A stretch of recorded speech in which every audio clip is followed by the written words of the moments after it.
Kia ora, Aquarius. How are you? Thanks for joining me.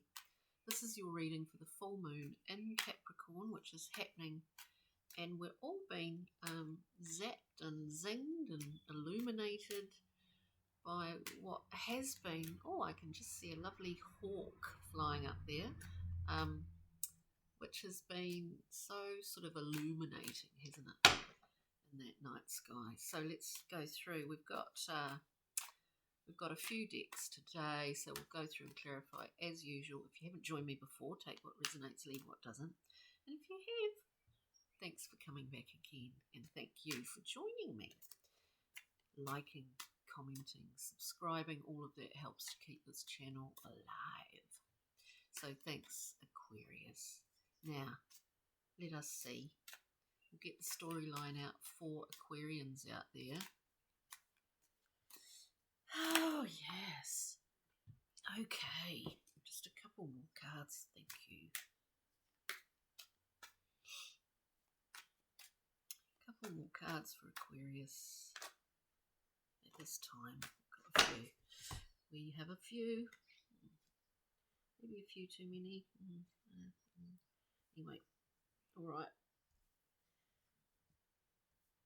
It's a nice, just on the, it's a nice bookended selection here in terms of coin, in terms of being very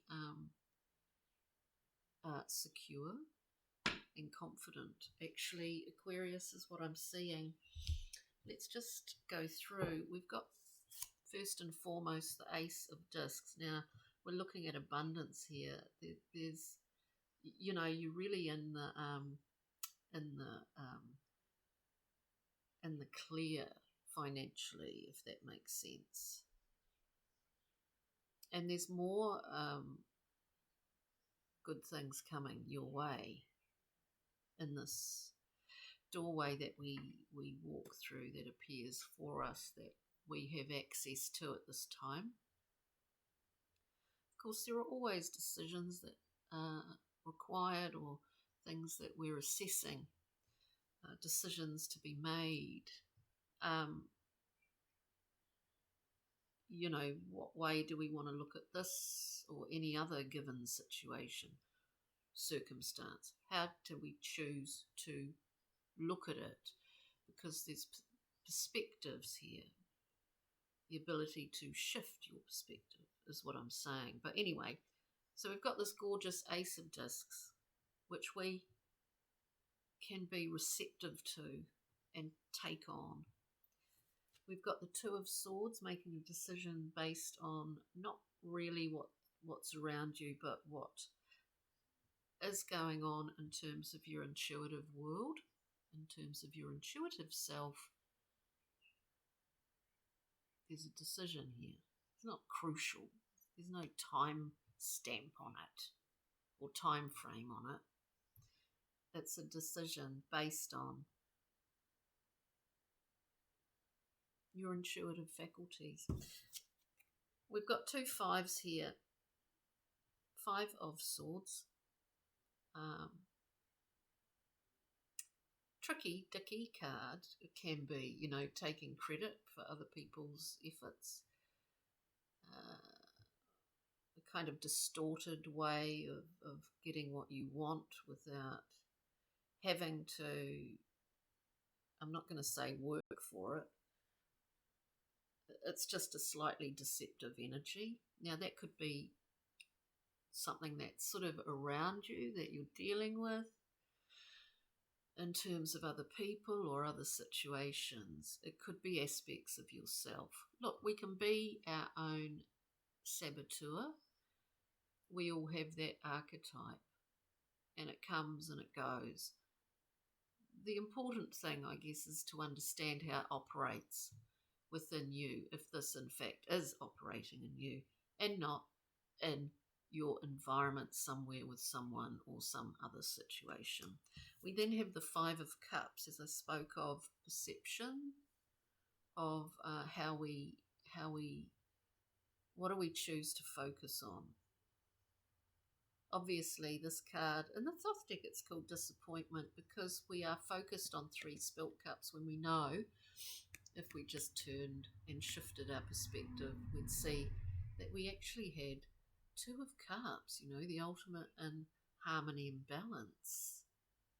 It's just behind us there, just sitting, touching our cloak.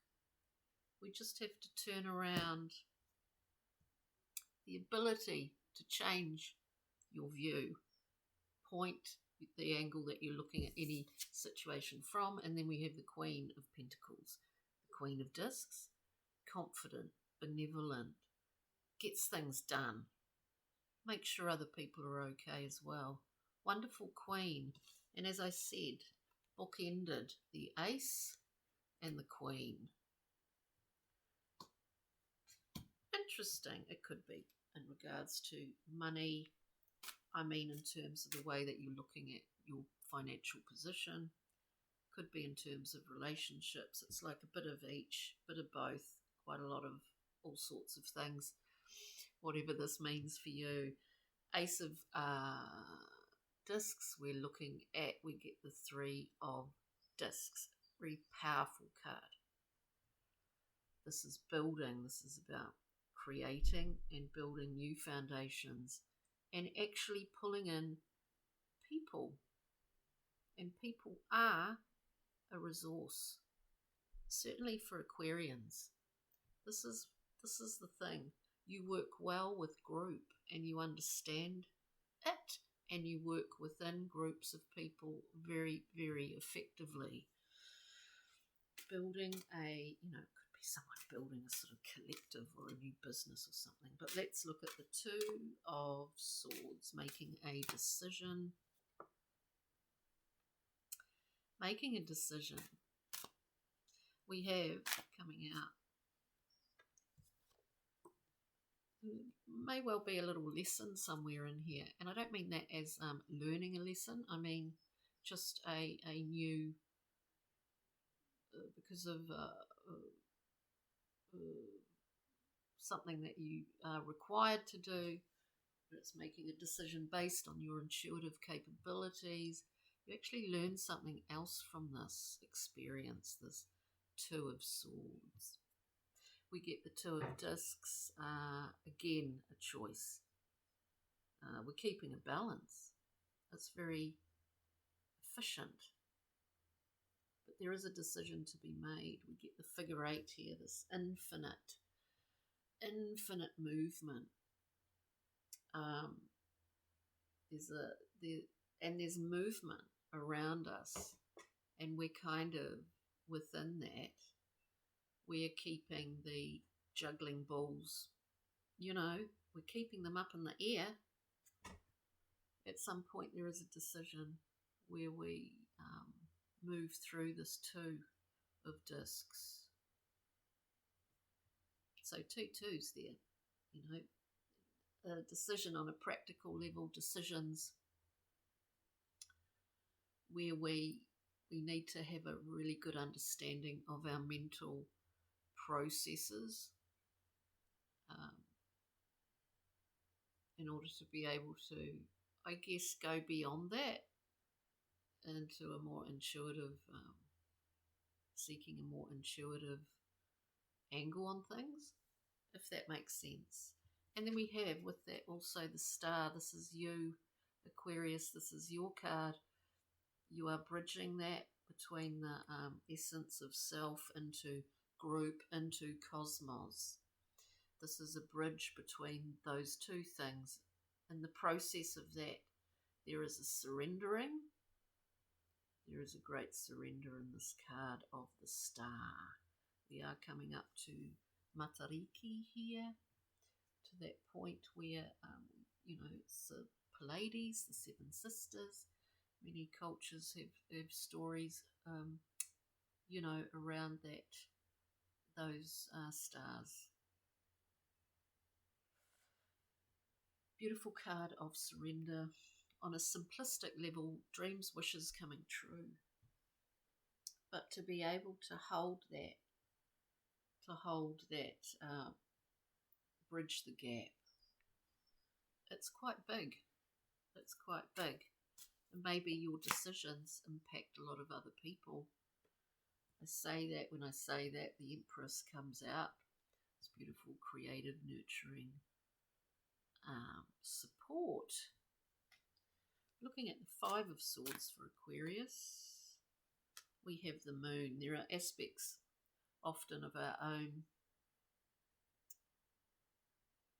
habits, behaviours, mental states sometimes that we don't either acknowledge or understand or really know. And I think possibly, is there an illuminating aspect for you during this full moon time? Are there things that you are seeing that maybe you didn't see before? Look, as I'm shuffling, as I'm speaking here, and we have the Five of Cups. As I said, disappointment in the Thoth deck. It's still 3 spilt cups and 2 full ones. We just need to change our perspective here. And disappointment and melancholy are a part of life that we learn to understand and deal with and allow it to pass through us. We understand we can shift our perspective. With that, we've got yet another, the third two in here, the Two of Wands. Knowing what our agency, what our authority is in our own life, but also, more importantly, actually, is knowing what our resources are and how we can use them. And we do, because we're projecting that forward, because we've got goals, we've got ideas, plans, we've got commitments to ourselves that we want to fulfill. Okay, so let's, Aquarius, look at the 5 cups. 5 of Cups for Aquarius. 5 of Cups for Aquarius, please. I'm a little bit stubborn. So we've got the 5 of Cups twice, but they're going all over the place. 5 of Cups for Aquarius, please. Something about this. We've got the 2 of Swords. So we've got the 2 of Swords at the beginning here. We have the 2 of Swords again. We've got the 5 of Cups twice as well. So we see decision, piercing of the lily. We see a decision, we see a new moon being pierced by a dagger at the top here. There may be more insight for you as we move into that new moon in Cancer coming up, but again, it's a decision based on our intuition, not on necessarily what we see. As an Aquarian, I think you understand your ability to change your perspective at will very clearly. Queen of Discs. Queen of Discs, please.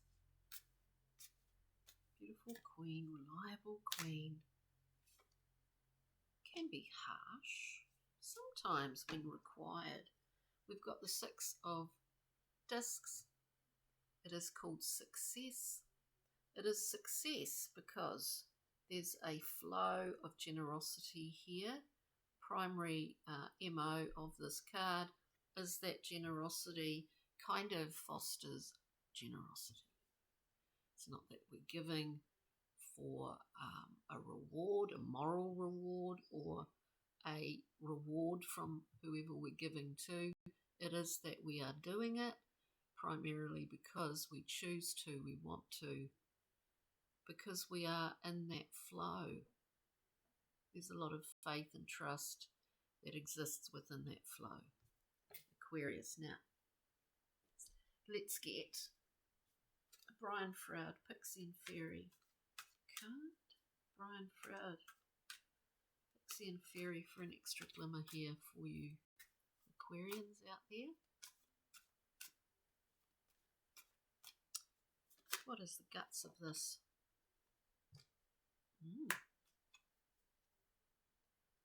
There's movement, potentially movement physically, certainly movement in the way that you are choosing. I keep getting that, choosing to look at things, choosing different ways of looking, different models, different lenses, different glasses. We've got Nellis the Alchemist. This started quite a long time ago, and again, like the Temperance card, it's about timing. This is like, you know, here's my butt cheek, come along for the ride. Aquarius, because the ball and the domino, the first domino was flicked a while ago. It's in process. These shifts, these changes within you. And we have Los Guna, pulling yourself out of a stuckness, of a sameness, of those sort of feelings, and rediscovering in a new light, with new eyes, those things around you, whether that's locally, whether it's venturing out there further afield. You're rediscovering with a new enthusiasm. So it's really good. Aquarius, I hope you got something from this reading today. Take good care. Have a wonderful week. And remember to check out any other titles that stand out for you at this time. Illumination is the key. On that note, ka kite. We'll see you next time for the new moon in Cancer. Ka kite. Bye.